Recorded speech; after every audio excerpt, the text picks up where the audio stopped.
दोस्तों, squid game ने दुनिया को हिला दिया था। साउथ कोरिया में छोटी सी वेब सीरीज नेटफ्लिक्स पे रिलीज हुई और फिर बन गई ग्लोबल फिनोमिना। लेकिन अब बात हो रही है एक नए चैप्टर की, USA version of squid game. अब सवाल यह है, क्या ये सिर्फ एक रीमेक होगा या एक मास्टरपीस, और क्या इसकी सच में कोई जरूरत है। मैं आज आपको बताऊंगा कि मुझे क्यों लगता है स्क्विड गेम पे मैं पूरा भरोसा कर सकते हैं, और इसका सबसे बड़ा रीजन है डेविड फिंचर। तो चलिए शुरू करते हैं। एक तरफ हमें मिला था कोरियन स्क्विड गेम, जो कि एक सोशल कमेंट्री और सर्वाइवल थ्रिलर का परफेक्ट मिक्स था।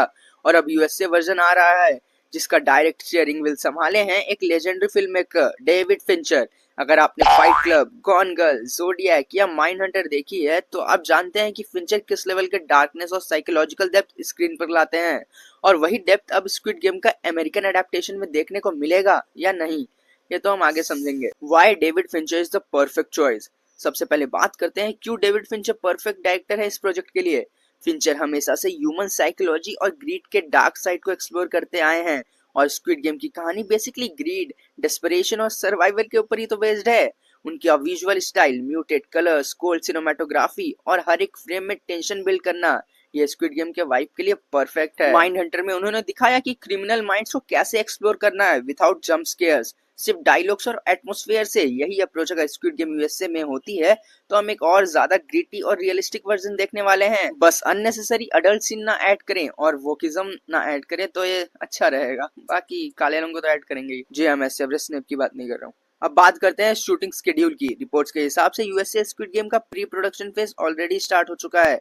शूटिंग ऑफिशियली स्टार्ट होने वाली है अगले साल के फर्स्ट हाफ में, मतलब एंड ऑफ 2026 या 2027 के स्टार्टिंग तक हम इसका प्रीमियर एक्सपेक्ट कर सकते हैं।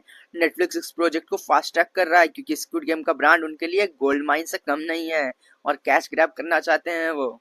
फिंचर के हाथ में इसका टोन और भी डार्क और साइकोलॉजिकल होगा। यहाँ पे सिर्फ खून खराबा नहीं, बल्कि एक इंटेंस माइंड गेम होगा।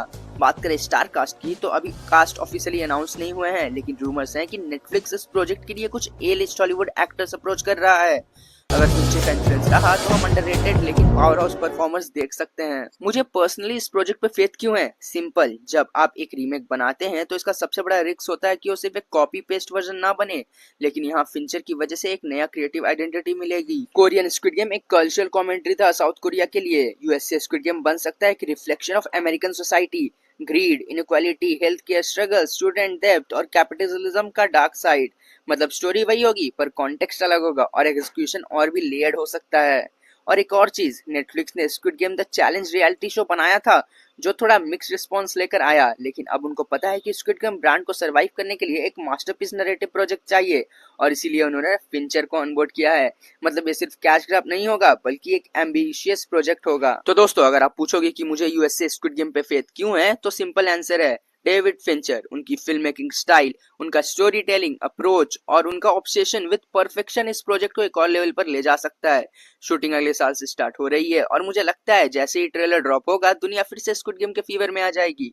बस अब देखना यह है कि यूएसए स्क्विड गेम अपने ओरिजिनल को जस्टिस दे पाएगी, या उससे भी ज्यादा कल्चर मूवमेंट बनेगा, या फिर एक तो टट्टी बन जाएगा। मेरे हिसाब से with Fincher on board, this could actually surpass expectations. आपको क्या लगता है, यूएसए स्क्विड गेम सिर्फ एक रीमेक होगा या फिर एक अगला मास्टरपीस?